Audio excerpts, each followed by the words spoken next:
Hey now, it's brew day and hot weather is on its way. Yeah, look at this. Dear Lord, it better be on its way.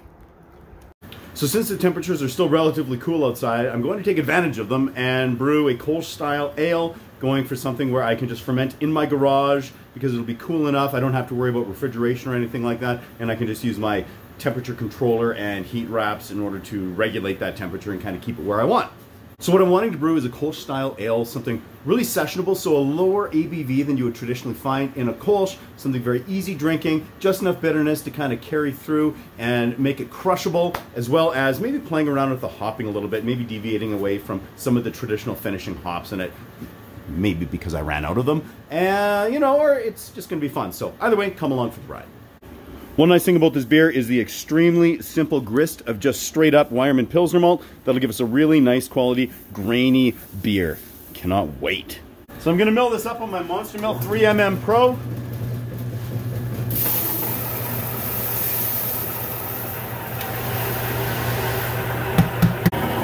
I love having the hopper extension for this. I was able to put all 11.4 kilograms of this grain in here, no problem.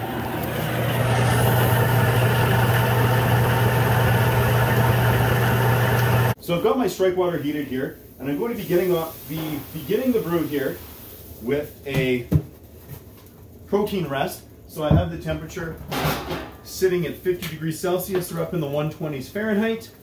I'm just going to mix up all of this Weyermann Pilsner malt here really well, and then we can begin a protein rest. I find that sometimes this Weyermann malt doesn't quite clarify super nicely in the finished beer. Not quite sure why that happens, just occasionally, but either way, by using a protein rest, we're going to help reduce that possibility.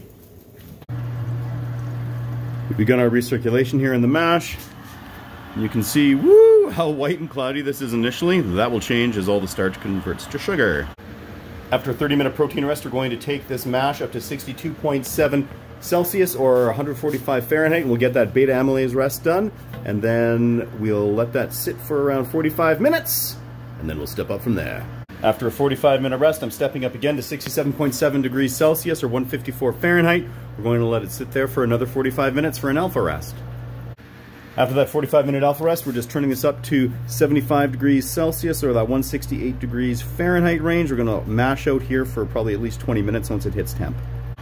And as we're heading up towards that mash out, you can see how clear this wort has gotten here as all of those starches have converted to sugar. After that mash out, it is simply time to start to fly sparge here.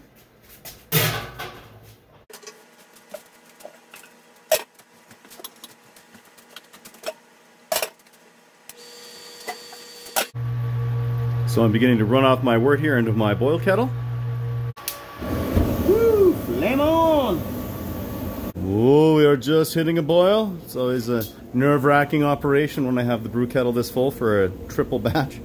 We're going with a 90-minute boil here. That's to reduce potential DMS in the finished beer, just to boil as much of that SMS off as we're going.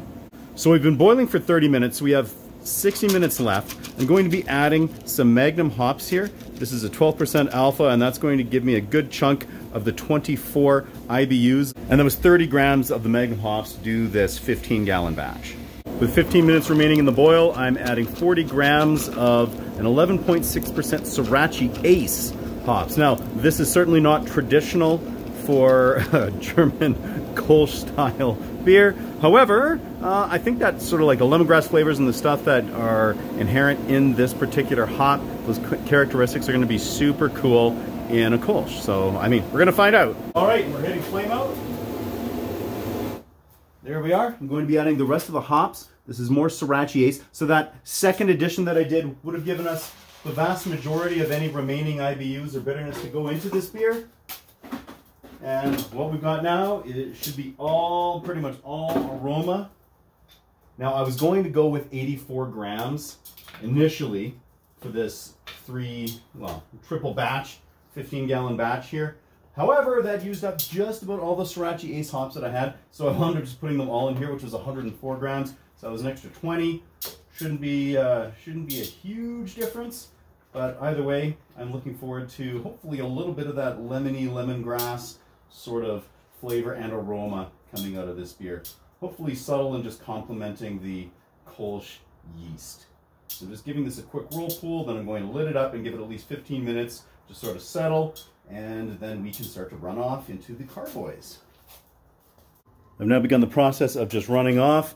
It's coming out here from the brew stand through my Blickman Therminator, which I pressure cooked earlier today. And yeah, awesome. You can see I'm also letting it flow from right up near the top of the carboy. That creates a little extra aeration. I'm not planning on actually oxygenating this beer. I'm just going to be agitating it later on. It's going to be a low original gravity, so I'm not worried about getting too much oxygen in there. The original gravity on this Kolsch, reading below the meniscus, comes in at 1042. That's a couple points higher than I was actually shooting for, but whatever, let's do it. So now that my 3 carboys are up to pitching temperature here, I'm just going to agitate them like this for approximately 1 minute each, just to get a little bit of aeration into that wort. All right, I'm ready to pitch my yeast. In the first 2 carboys here, I'm going with a Kolsch starter that I grew up. This is Brewtech's CL450 Kolsch strain. Any good Kolsch strain that you like would work well for this. I'm just going to split this between the first 2 carboys.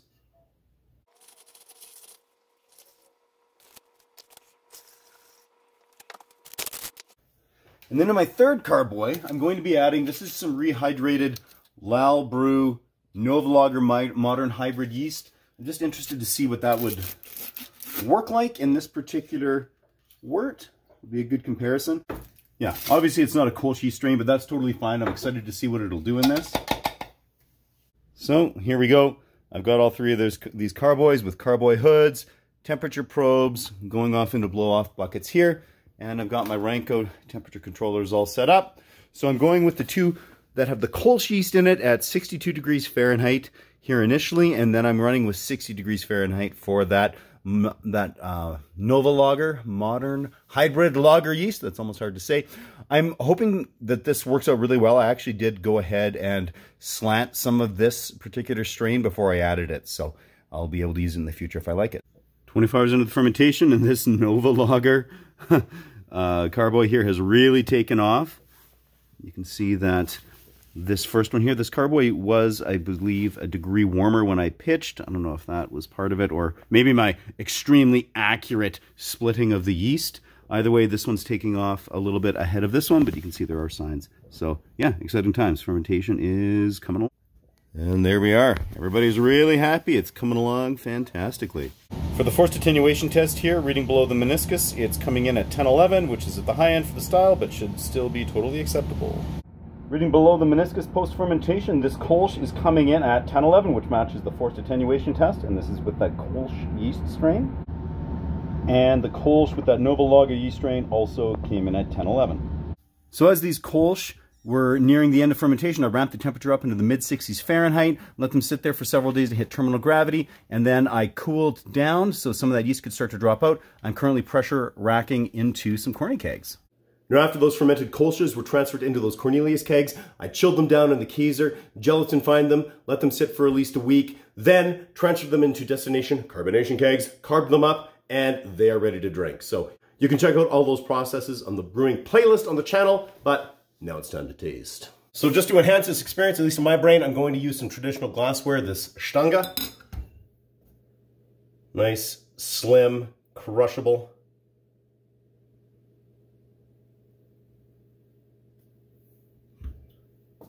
Ooh. There we are. So this is the Nova Lager version of the Kolsch here. And the Brewtech version is actually in my Kaiser. I didn't have room to go ahead and get this on tap yet, so I'm not going to do that on camera. I'm just going to top up this glass. Ooh, but there we go. Very nice. It's a reasonably warm day outside here, which is great considering when I brewed this freaking beer, there was snow on the ground. You have to love the weather around these parts. Anyway, let's give these a whirl. I'm going to start off here with the Nova Lager version. This one I would say is actually a little bit clearer. It clarified just a little bit nicer. I'm going to credit the yeast strain with that. But either way, let's give it a little taste.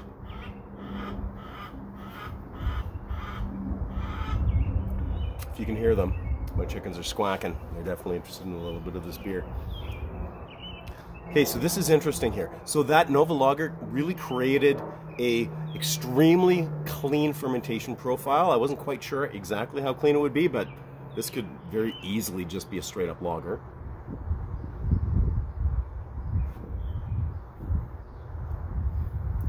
Lots of that delightful Pilsner, that really grainy Weyermann Pils malt character coming through.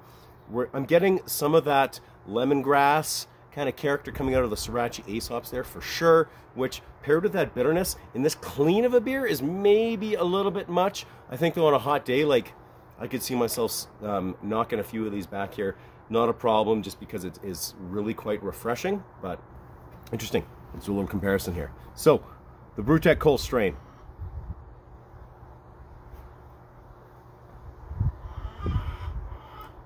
I'm liking that a little bit more here. A little bit of that fruitiness is coming out with that Kolsch yeast, and I think that's kind of just bridging the gap between that grainy Pilsner malt, that bitterness, and that lemongrass character, because a lot of that could come across as just a hint harsh. However, with a little bit of that fruitiness in there, that's pretty freaking delightful. So yeah, awesome. And the fact that these are lower ABV means that we can enjoy both of them out here. So give it a whirl if you want a lower gravity, just an interesting sort of lemongrassy beer. That Noverlager strain, I don't know if I would use it again in a Kolsch. However, maybe like an alt beer or something like that might be a little bit interesting. So I'm gonna have to give that one a little whirl here in a bit. So I'm glad that I slanted it, and I now have this on hand. So anyway, till next time, keep it at 11.